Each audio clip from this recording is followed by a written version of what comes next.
Os primeiros acusados a chegar na audiência foram Glaucio Alencar Pontes Carvalho, Fábio Aurélio do Lago e Silva Bochecha e José de Alencar Miranda Carvalho, pai de Glaucio, todos acompanhados por advogados. O juiz Márcio Castro Brandão, que responde pela primeira vara do Tribunal do Júri em São Luís, não autorizou o registro pela imprensa da chegada e depoimentos das primeiras testemunhas.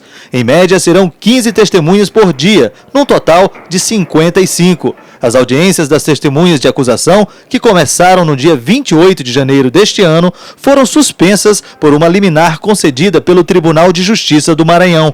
O pedido de suspensão partiu de Aldenor Cunha Rebouças Júnior, advogado de defesa de Ronaldo Henrique Santos Ribeiro, um dos acusados denunciados pelo Ministério Público de integrar a quadrilha de Glaucio Alencar. O material que queriam me fornecer não foi o que o Ministério Público usou para fazer a denúncia.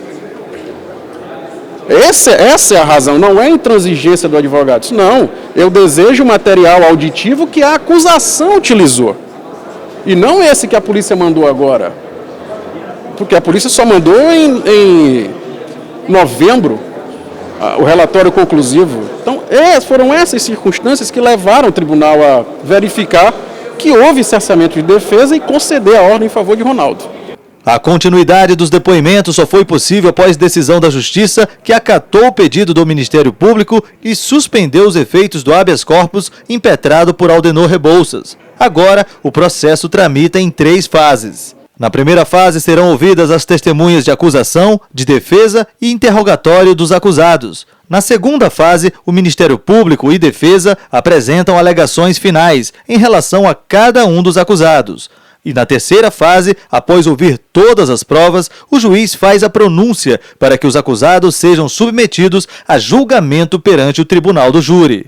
Para o promotor Luiz Carlos Duarte, as provas conseguidas durante as investigações são suficientes para condenar os acusados que já estão presos por envolvimento direto no assassinato de Décio Sá. São os depoimentos testemunhais, perícias, gravações telefônicas, mídias, quer dizer, vários documentos que estão lá dentro do processo e que, na medida em que fomos chegando ao final desse julgamento, nós vamos colocando para que eles sejam levados a julgamento pelo Tribunal do Júri. Após ouvir as testemunhas, o juiz Márcio Castro Brandão deve começar a ouvir os acusados a partir do dia 20 de maio. Entre eles, Jonathan de Souza Silva, o pistoleiro que confessou o assassinato de Décio Sá.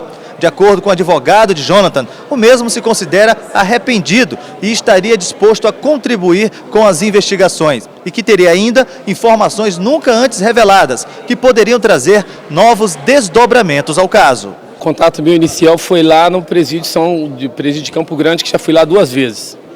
Conversei com ele lá. É bem verdade que a gente fica pouco à vontade lá, porque eles aplicam efetivamente a Lei 7.210. A gente está no parlatório, lá tem um parlatório, você fala com o preso através do telefone, num paredão de vidro.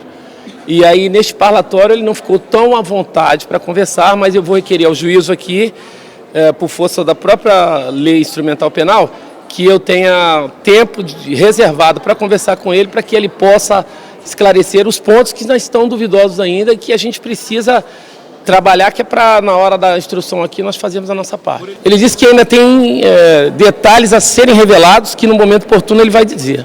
E é isso que nós estamos esperando. Envolvendo mais pessoas? Talvez.